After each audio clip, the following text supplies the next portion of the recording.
Greetings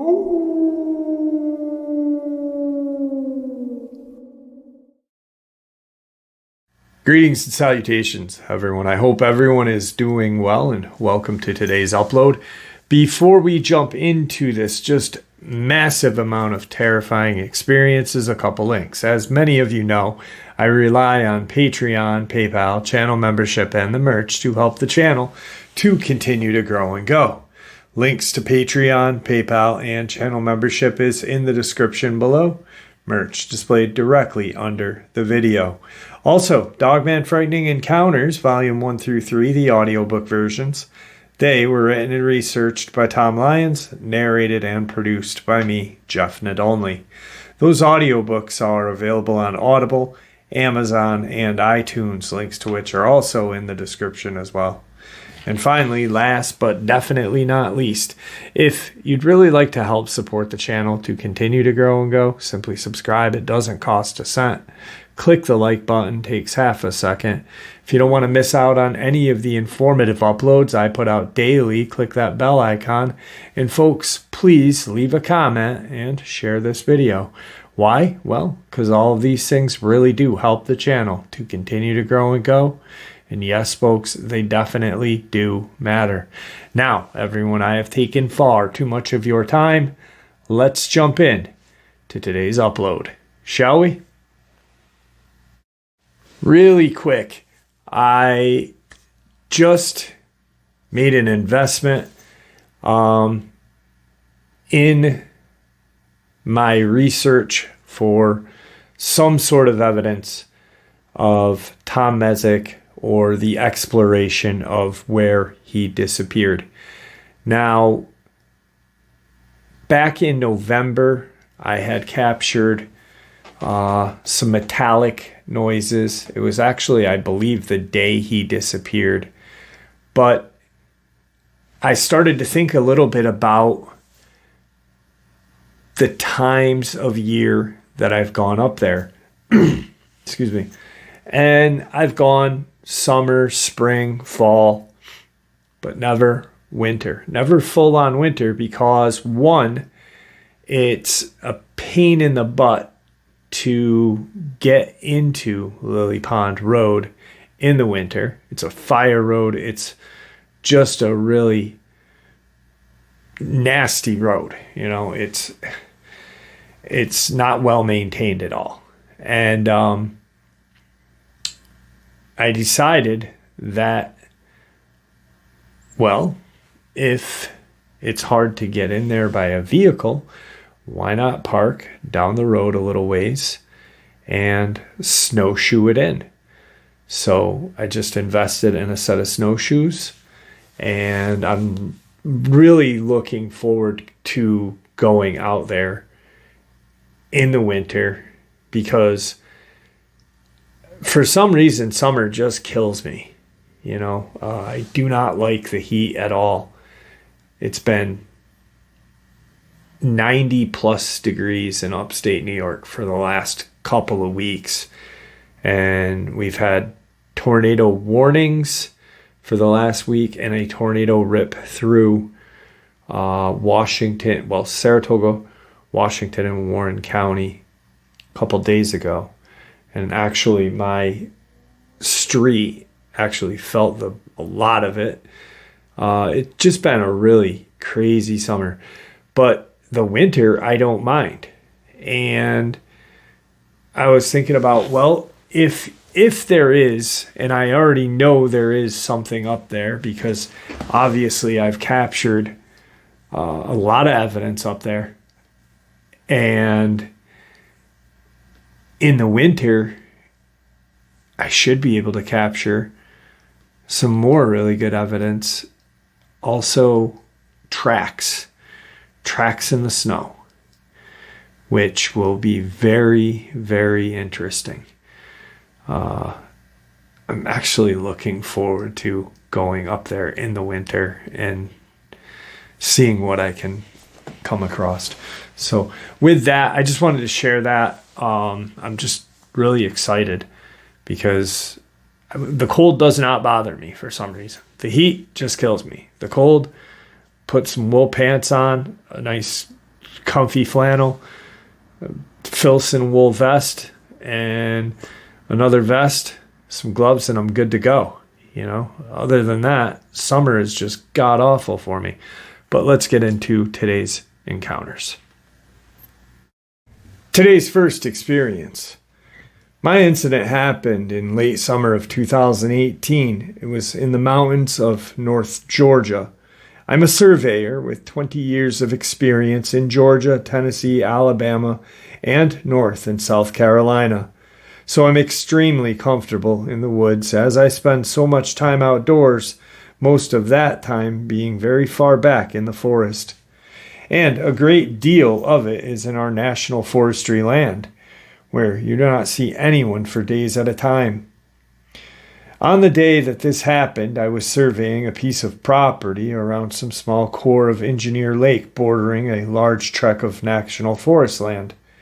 I was operating a robotic survey total station transit, which means you do not need a partner to run a survey crew, and instead of having 2 or 3 people on your crew, you generally work alone.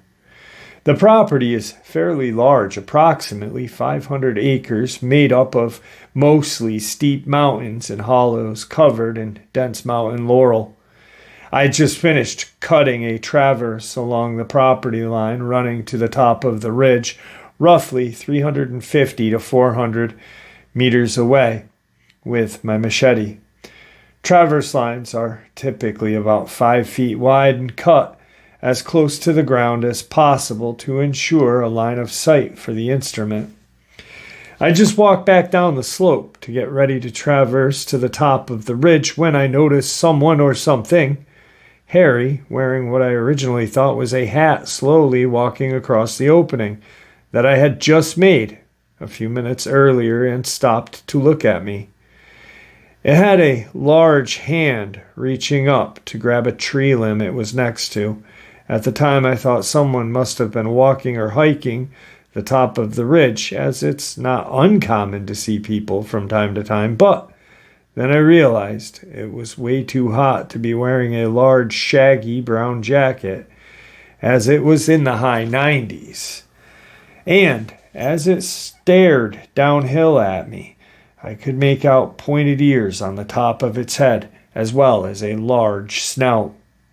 Then it slowly walked out of sight. At this point, I took out my headphones and started paying closer attention to the situation. As I took out my headphones, I realized it was dead silent in the woods, and in Georgia, during the summertime, it's always extremely loud with insects. I waited a few minutes and walked to the top of the ridge to grab my equipment that I seriously considered leaving and see what was going on. Noticed disturbed vegetation leading to the direction I saw it walking. Thinking harder about what was happening, I realized that the lower limb on the tree I saw walking behind as it went out of sight was right at 6 feet tall. And what I originally thought was a fur jacket was definitely fur. That's when it all hit me and I got scared. I could hear something moving a short distance coming from the area it walked to. So I decided to start making a 45 to 50 minute walk back to my truck. I could hear movement on the top of the ridge parallel to me, above me, walking back, but I did not think it was moving in reaction to me necessarily, although I was not willing to wait around and find out. I made it to my truck, and since I have only told a few people about this experience, that was pretty much as far as it goes. I know that it was not a bear, as I've been around them my entire life, and I do see them all the time. I've definitely been in deep woods on several occasions and experienced all sounds and signs of life disappearing at the drop of a hat. It takes on a new significance now. I carry a pistol every day, and on some occasions a short rifle, if the job calls for it due to bear, wild dog, finding illegal pot growing operations, etc. I can definitely say it brought me zero comfort on that day. I was scared to my very core, and I have a new sense of respect for the woods now. I would advise that if you work alone in the woods, please pay attention to your surroundings. I think a lot about what might have happened if I had not looked up when I did, or if I had been a little slower walking back down that hill, as I was probably very close to it with my back turned before walking down the hill, and my headphones were in listening to Joe Rogan podcast. If it wanted me, I wouldn't be here today. I firmly believe I was within mere yards of it up there, with no idea I was being shadowed by this creature. People go missing all the time in these woods, and are never seen again. I believe I know what takes some of them, as I believe I've seen it. Whether you believe me or not is no consequence to me, but it took me a long time to feel comfortable telling anyone this experience. If it helps one person pay attention in the woods, I am happy to be called crazy over it. Please stay safe and watch your children in the woods above anyone else. God bless. Today's second experience. Hello everyone, I hope everyone is doing well. So some have asked me to share my experience, so here goes. This was 23 years ago. I had no clue what the Dogman was, and I did not believe in anything supernatural back then.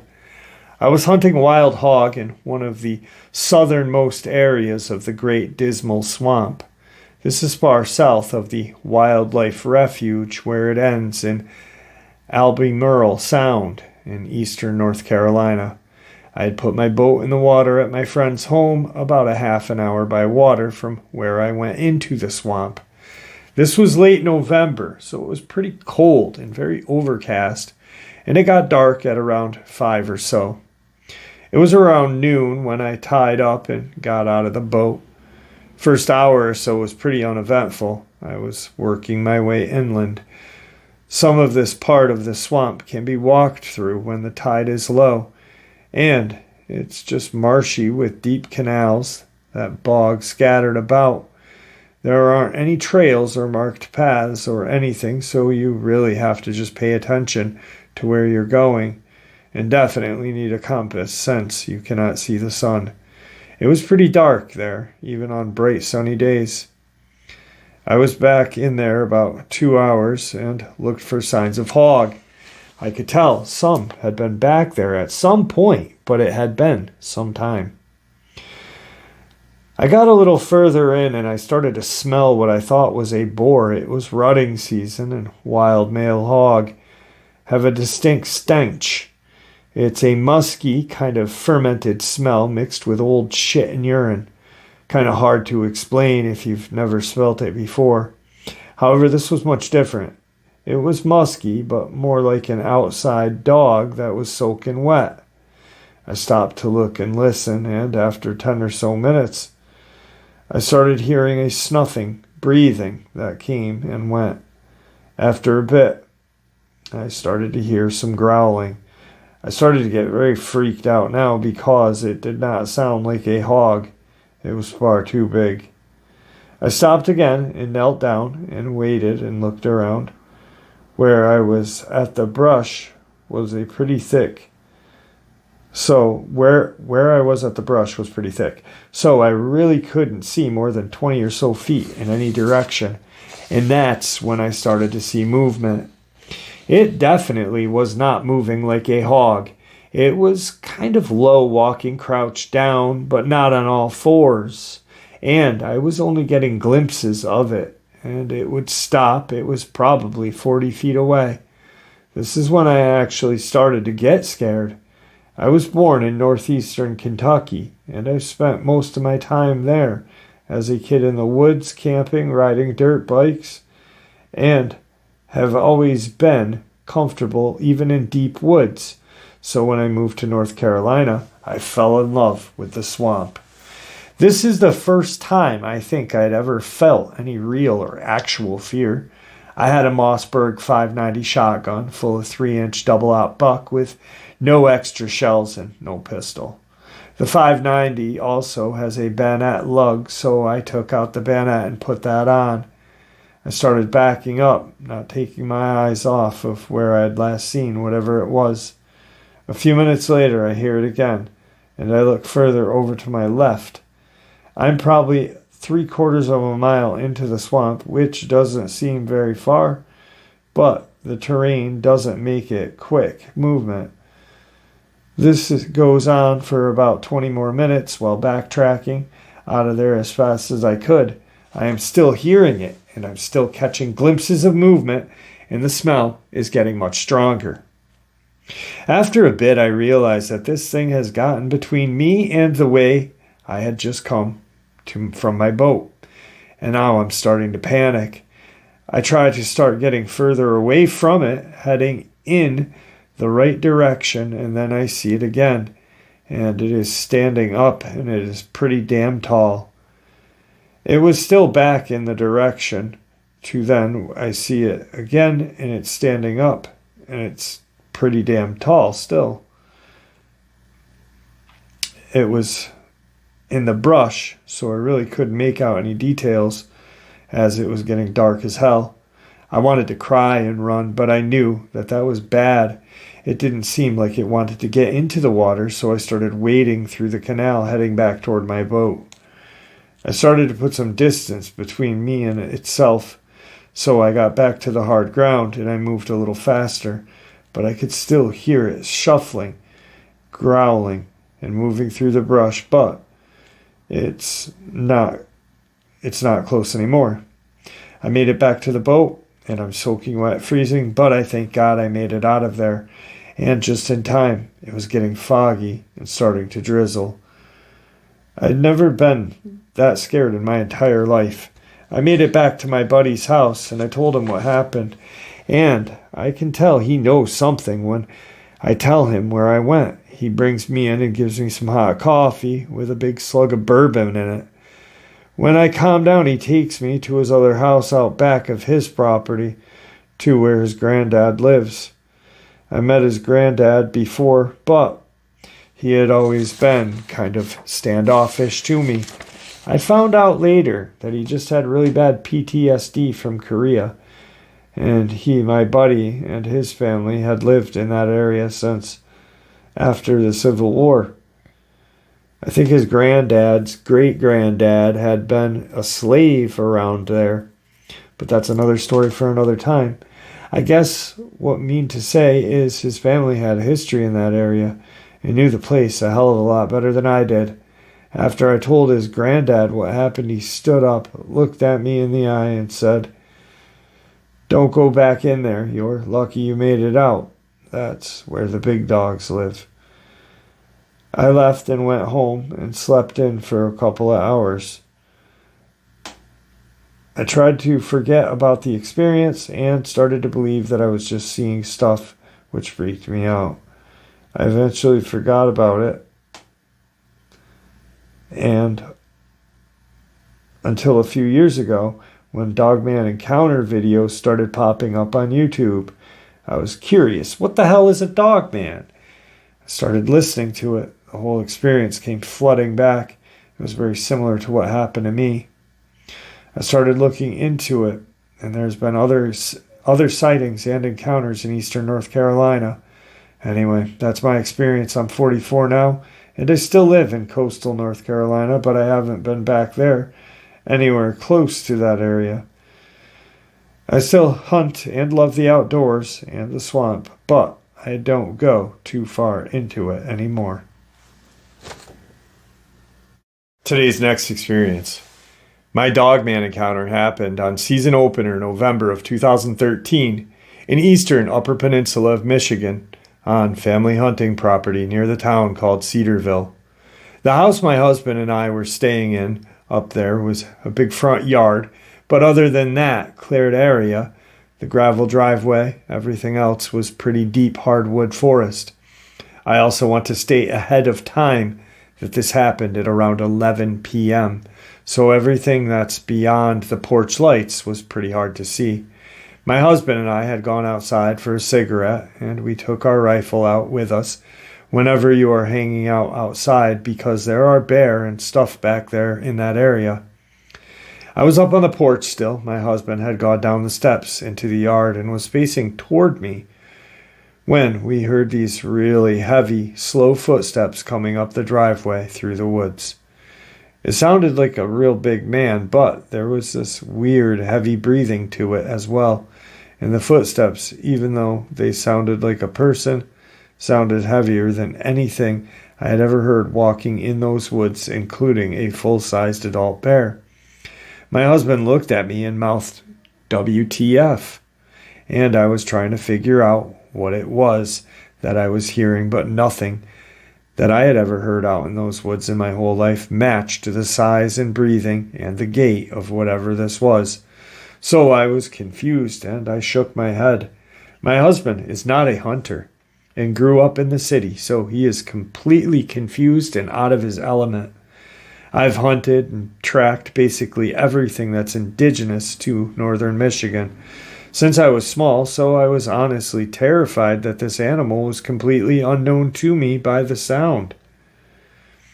It walked out of the tree line to the edge of the yard behind my husband, and it was a hell of a lot taller than him, at least 7.5, maybe more, and I'd estimate the weight to be close to 400 pounds. It was on 2 legs and had super dark black fur that was somehow even darker than the nighttime dark of the woods. I was walking back and forth at the distance. It was walking back and forth from the distance of us the whole time this encounter happened, but it would not step into the perimeter of that porch light. I had a real hard time making out its torso for that reason, but I saw a wolf-like head and snout with pointed ears that stuck straight up, and instead of front legs and paws, it had a really disproportionate long arms and hands. It was on its hind legs this whole time, walking back and forth. I freaked out and grabbed the rifle and just started shooting at it, yelling at my husband to run, get up onto the porch. So he did, and when he took the gun from me and told me to find something to use as a weapon and to go inside and hide, so I did. I got that big knife and went inside and locked our bedroom. In the closet, I could hear my husband shooting and reloading a bunch about every 10 minutes. He came in and told me through the closet door that the Dogman had finally run off, but he was not sure if it was going to possibly come back.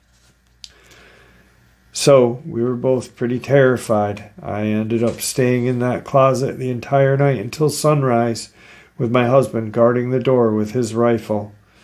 He told me that he thought I had been hit when I was shooting at first, but the next day we didn't find any blood or hair or anything, which I thought was weird because I really thought that he must have wounded it, It moved incredibly fast, though. It was agile enough to run through the brush and stuff without really moving down, or making a bunch of noise like huge animals usually do running through the dense underbrush. The whole encounter was incredibly weird and scary. My husband also said that he did see it sort of hunched over, dropped down onto all fours a few times while it was running back and forth at the edge of the yard. But that when it ran away for good that night, it was running insanely fast on its hind legs just like a man would. We didn't smell anything other than like a lot of people describe when they see these things. And it didn't leave any noticeable tracks anywhere, though. The thing was so heavy when it was walking on that gravel driveway that I swore the ground near it would have been shaking. We didn't smell anything bad like a lot of people describe when they see these things. And it didn't even leave any noticeable tracks anywhere, even though this thing was so heavy when it was walking up that gravel driveway that I swore the ground near it was shaking. We found out later from one of the neighbors that he had seen it as well next door in the winter before, when it came up on his porch of his cabin and looked in the door window during a party he and his wife had been throwing. He said he had heard real heavy footsteps on the porch, pulled back the curtain on the window, and this creature was standing there on the other side of the glass looking down at him, but that its fur was white. I think that's probably because there was snow on the ground at that point of the year. My neighbor hollered at everyone in the cabin and told them what he had just seen, and then everyone decided to make a run through the woods to his mom's house next door, since her place was a lot sturdier than the hunting cabin. I've known that neighbor my whole life, practically since high school, and he would never make something up like that. He was scared, even while... Damn it, I lost my spot. Sorry, guys. He was scared even while he was talking about it.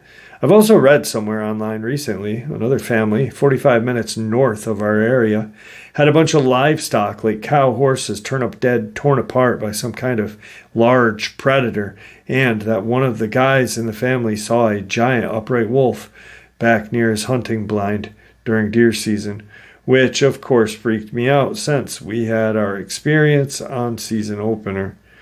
The land up there, family property, is hundreds of miles of Hiawatha National Forest, so it could make sense to me that a big creature would hide in and near the protected area like that when it's hearing gunshots everywhere.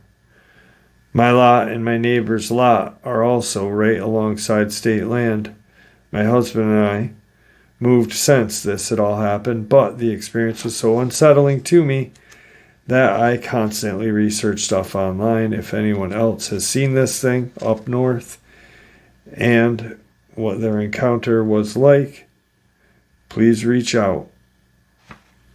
I've even heard that there's a small pack of about 4 or 5 that live downstate forest in Isabella County that a bunch of locals in the nearby area have seen, and that somebody even saw one at night in the downtown Saginaw, Michigan area. What scares me about that is the fact that there is no tree cover, that it's city. I wonder if people all over the state are seeing these creatures because they're getting forced out of their usual hunting territories due to hunting, logging, and mining. That's really increased over the last couple of years.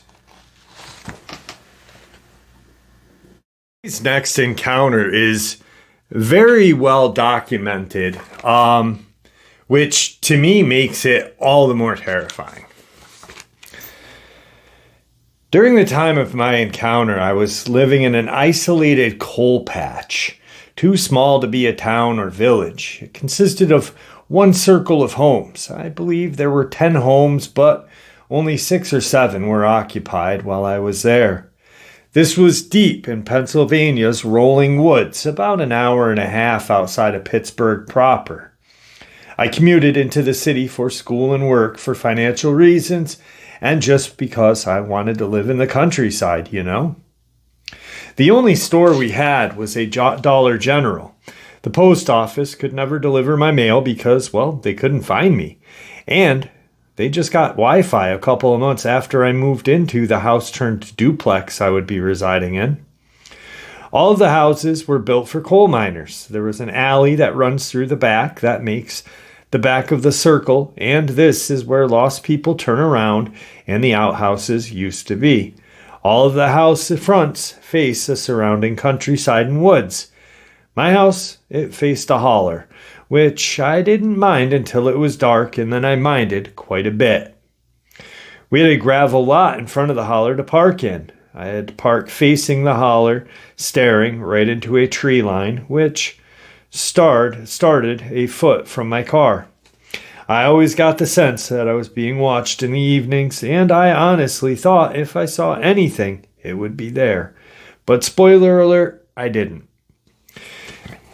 I got to include the holler structure because it leads to why I feel this was a Dogman more than a Bigfoot. So the top half, where my car is slowly pitched down to the shallow basin.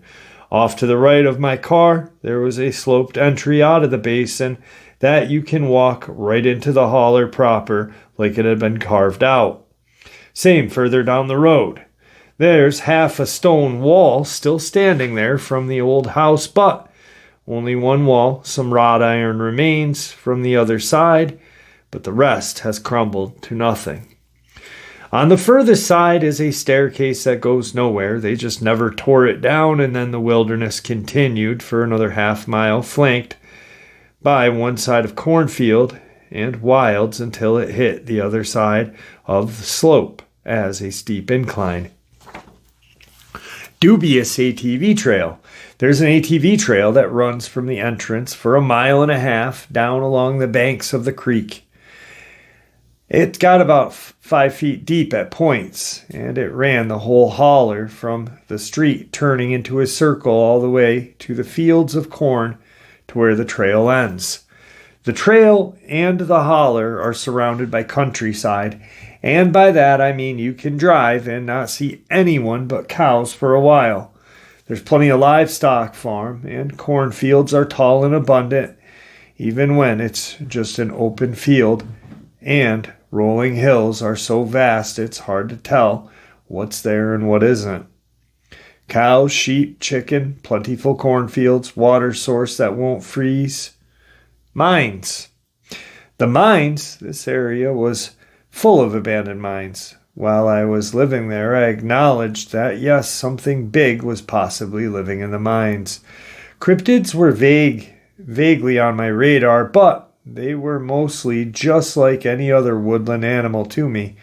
You go into an environment that isn't yours, you're taking a risk on yourself, even if it's just for a morning stroll with coffee. But there wasn't much I could do about it, and because of grad school, I was too exhausted to do anything about it. There were nights I would be on the porch and I would hear a man's voice yelling help, calling out, and I would go back inside and lock up for the night. Like, I haven't seen that movie. In the evenings, mine gas could be seen rising in the holler. Sorry, my cat's running around going crazy. Every night, orbs would appear in the trees in front of my house. It became like a light show. Me, a cup of coffee, my homework, fireflies, and mine gas.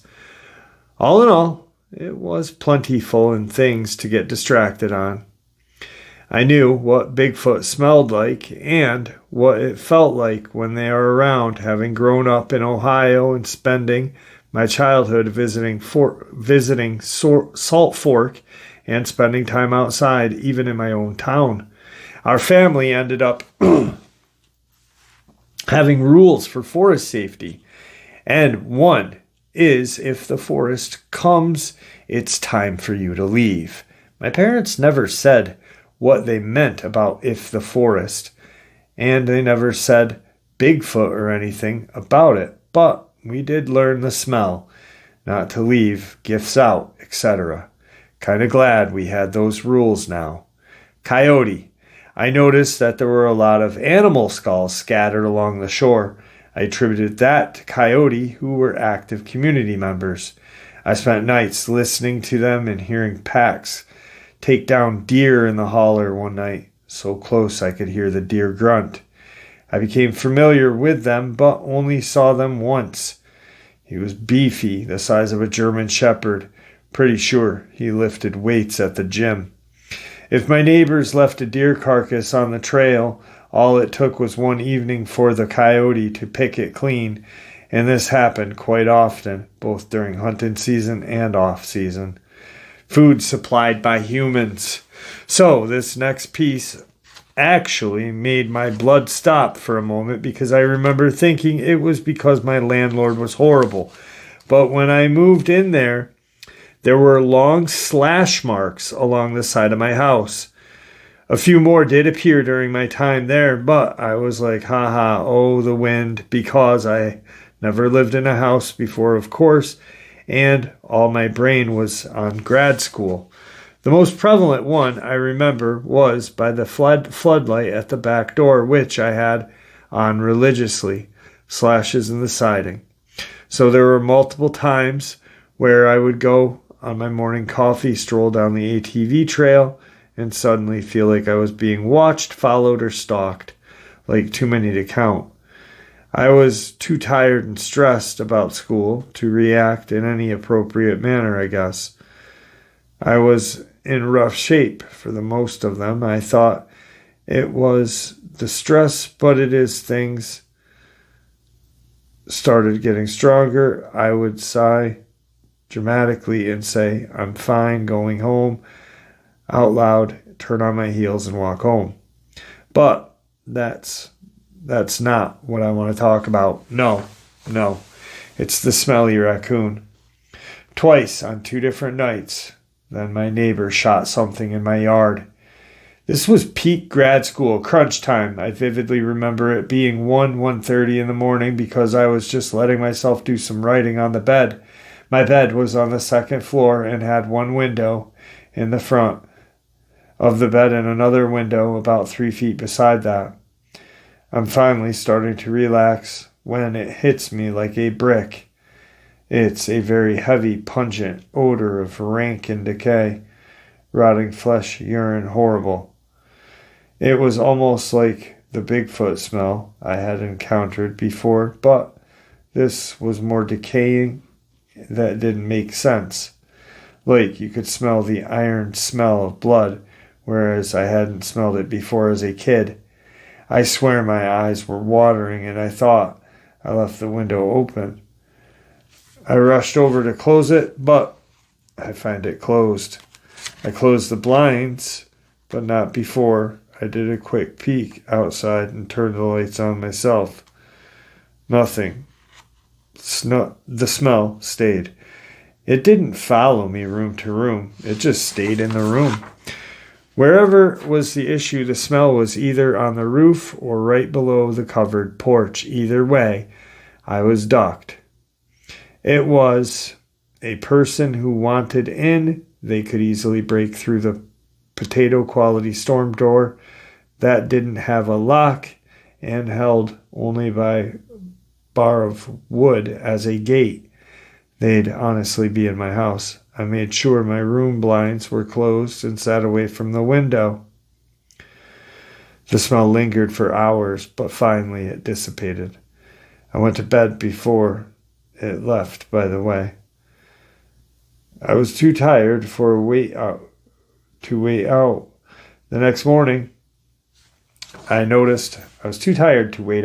The next morning, I noticed nothing different. Nothing was knocked over.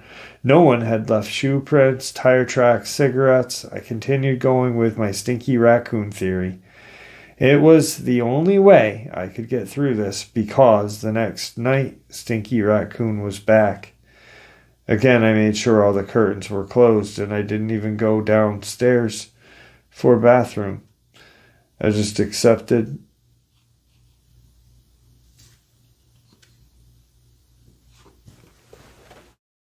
I apologize for that pause. There was people arguing and I was trying to listen to where it was coming from. Whatever the issue, that smell was either on the roof or right below the covered porch. Either way, I was ducked.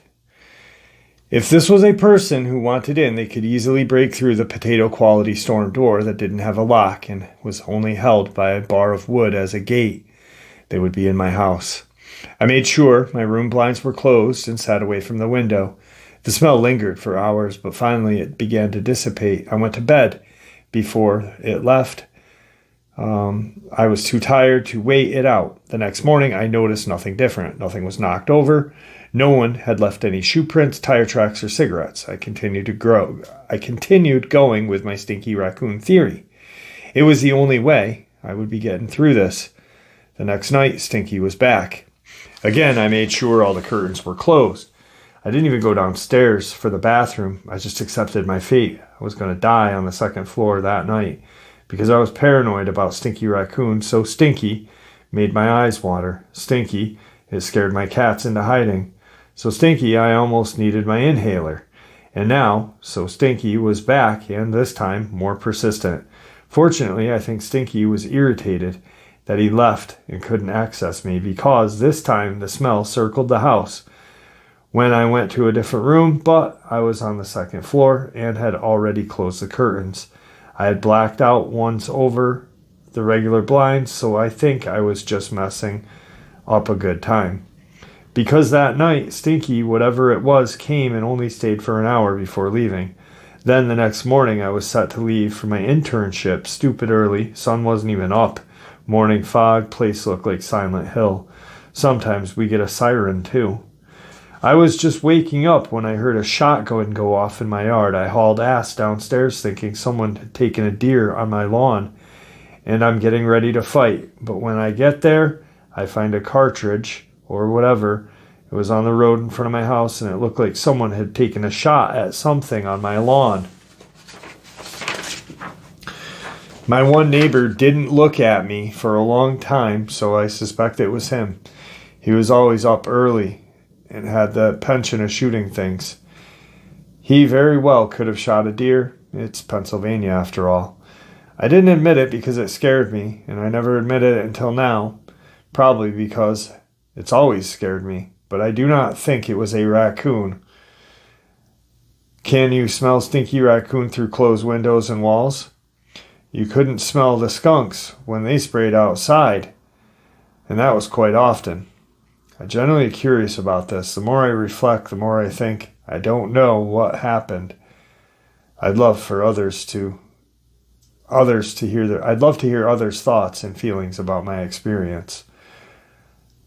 Oh, and finally, by the way, there is an old experience or rumor.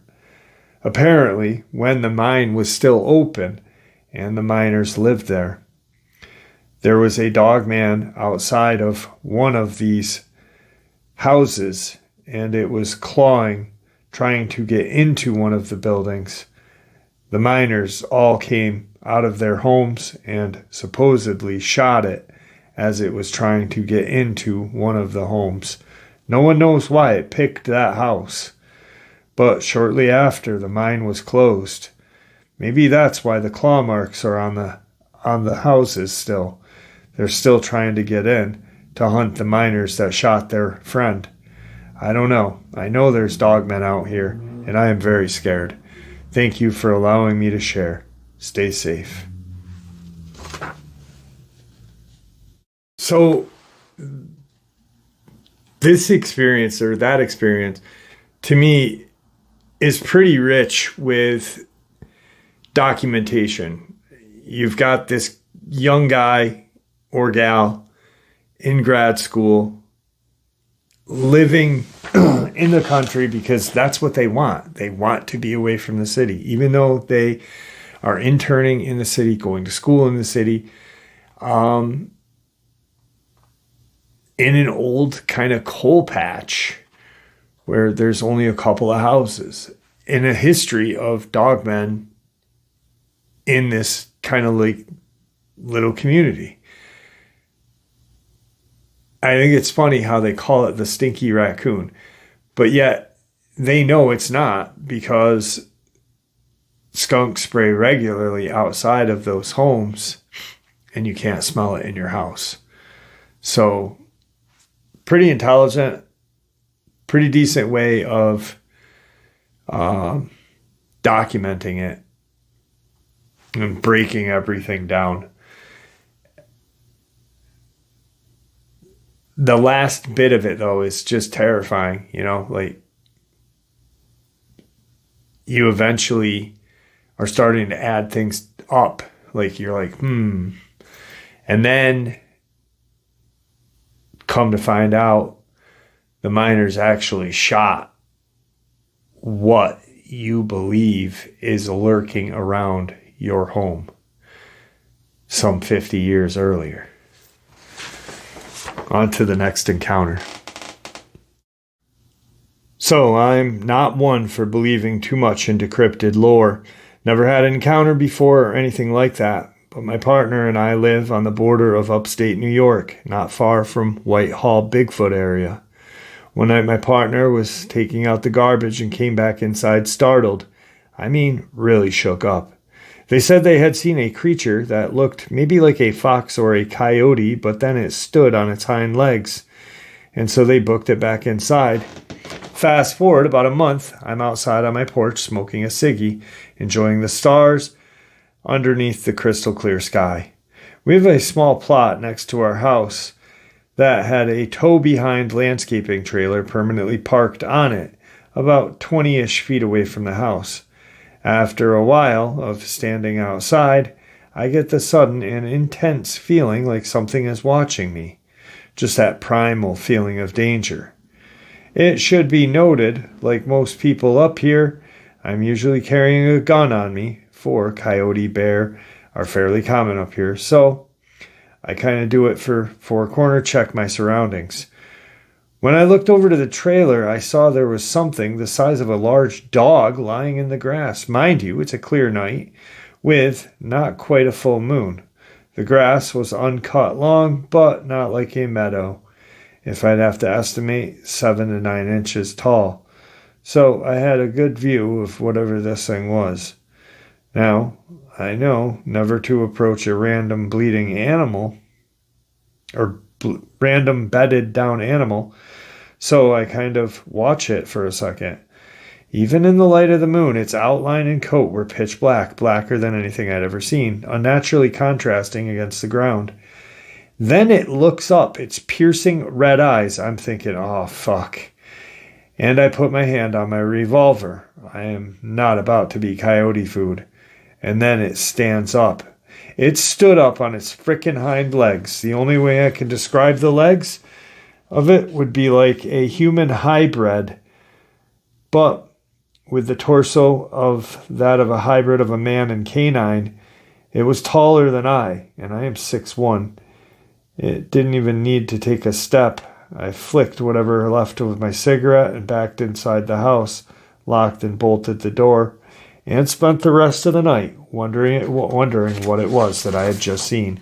Now, I'll admit, I am a religious man, but that thing did not fit the description of any jinn or demon I have ever heard of. It's to this day one of the few things in my life I can't explain. We have since installed security cameras, but now it is under construction and we haven't seen it since.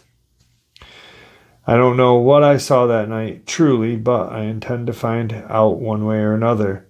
I want to go into the forest near that plot and look for signs. Does anyone have any advice on hunting this sort of cryptid? Yeah, don't do it. Don't do it. Like, this is dumb. You're going to go hunt a dogman. You just basically explained what a dogman looks like. And you're going to go, with my revolver, go hunt a dogman in Vermont, next to Lake Champlain, where there are multiple of these creatures. We already know. Like, where there's one, there's two. Where there's two, there's three. Just don't do it. Either move or just be super vigilant of your surroundings. Final encounter. My boyfriend and I live in rural northern Michigan. The closest town is 20 miles away. The next is double that. We live right next to a huge national forest, so we have lots of wildlife. On to our experience. My boyfriend works nights and has most of our relationship. Often, I'll take him to work and pick him up, so we are on the road a lot at night. One night, 2 or 3 weeks ago, I was heading to get him from the gym after his shift. I'd brought our dogs with us, 2-year-old Dobie and a 14-year-old Husky. We came out around a corner by our neighbors. They have a large pasture with one horse in it. Never, in my 4 years, have I ever seen this horse out past night. He retires to his shed when the light goes away and comes out with it. You can see into his shed as you round the corner. We got to the tree line on the back of the pasture and I saw it. It looked like a horse, but from a second I saw it, I knew it was not this horse. It was 4:30 a.m. I had just seen him in his shed. All the hair on my hands and back of my neck were standing up. My heart was beating fast, and I got a very weird feeling. I had to brake at the same time as we were approaching a stop sign. I looked over at my Doberman in the passenger seat.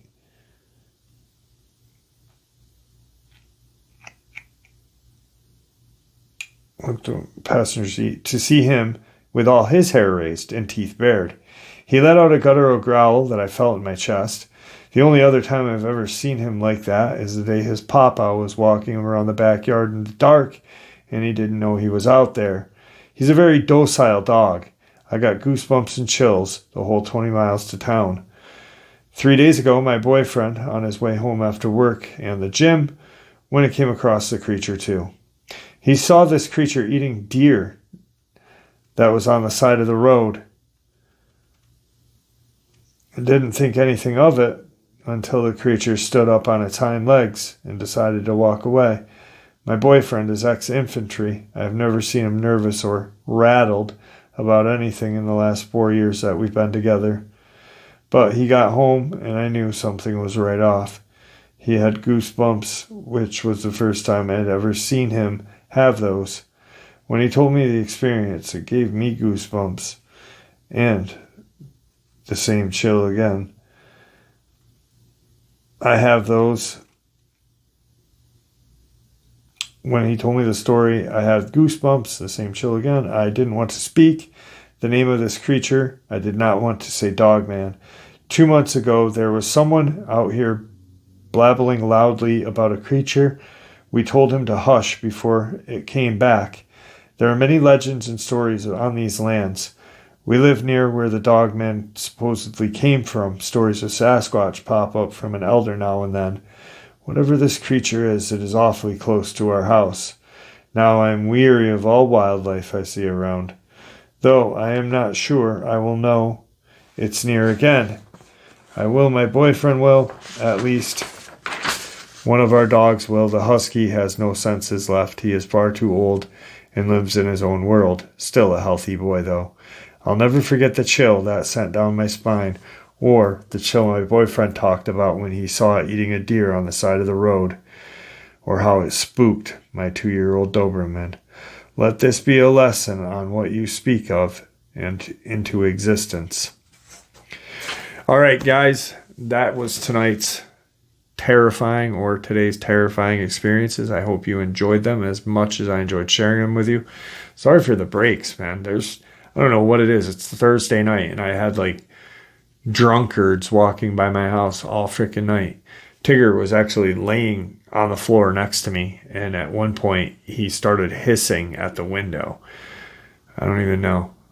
Guys, thank you for supporting the channel. It is your support that keeps the channel growing and going. And honestly, what gives people a place to share their experiences and theories judgment-free, simply treated with the respect that we all deserve. Thank you. Please stay safe, happy, healthy, and ever vigilant, keeping an eye on our children, pets, family, and friends. These creatures are real, they are out there, and they are dangerous. Share this information with those you love and care about, and it may just help save their lives someday.